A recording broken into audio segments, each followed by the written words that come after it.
আচ্ছা, এই ভিডিওটা অনেকের সাথেই মিল খাবে। তোমরা অনেকে খেয়াল করেছো, যখন তোমরা কাউকে ভালোবাসো, প্রচন্ড পরিমাণে ভালোবাসো, তখন তোমাদের কিছু কিছু চেনাশোনা মানুষ তোমাদের এই প্রশ্নটা করে যে ওই মানুষটাকে কেন এত ভালোবাসিস? পৃথিবীতে তো এত তো মানুষ আছে, ওই মানুষটার মধ্যে কি আছে?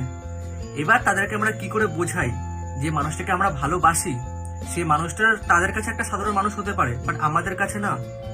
সেই মানুষটার মধ্যে আমরা নিজের মানসিক শান্তি খুঁজে পাই। সেই মানুষটার গলার আওয়াজ কানের সামনে ভেসে ওঠে, সেই মানুষটার মুখ চোখের সামনে ভেসে ওঠে। চোখ বন্ধ করে দিলে সেই মানুষটাকে আমরা ফিল করতে পারি, তাকে এতটাই ভালোবাসি। তাদের কাছে একটা সাধারণ মানুষ হলেও সেই মানুষটা আমাদের কাছে যে কতটা মানসিক শান্তি আমরা তোকে বলে বোঝাতে পারি না। শুধু মানুষ প্রশ্ন করতে পারে যে তাকে কেন এত ভালোবাসিস, কিন্তু তার জায়গায় থেকে মানুষ যখন ফিল করবে তখন তারা বুঝতে পারবে যে তাকে আমরা এতটা ভালোবাসি যে তার কোনো সীমা নেই, তাকে কোনো পরিমাপ করা যায় না যে সে এরকম ওরকম। ব্যাপারটা হচ্ছে পৃথিবীর বেস্ট বেস্ট মানুষ এক জায়গায় আর সে আরেক জায়গায়, সে সবকিছুতেই ভারী, তো তাই তাকে এত ভালোবাসি। ব্যাস, তাই এসব প্রশ্নের কোনো মানে হয় না যে তাকে কেন এত ভালোবাসি। কারণ আছে তাই ভালোবাসি, সে মানুষটা যোগ্যতা রাখে তাই ভালোবাসি এবং ভালোবাসি।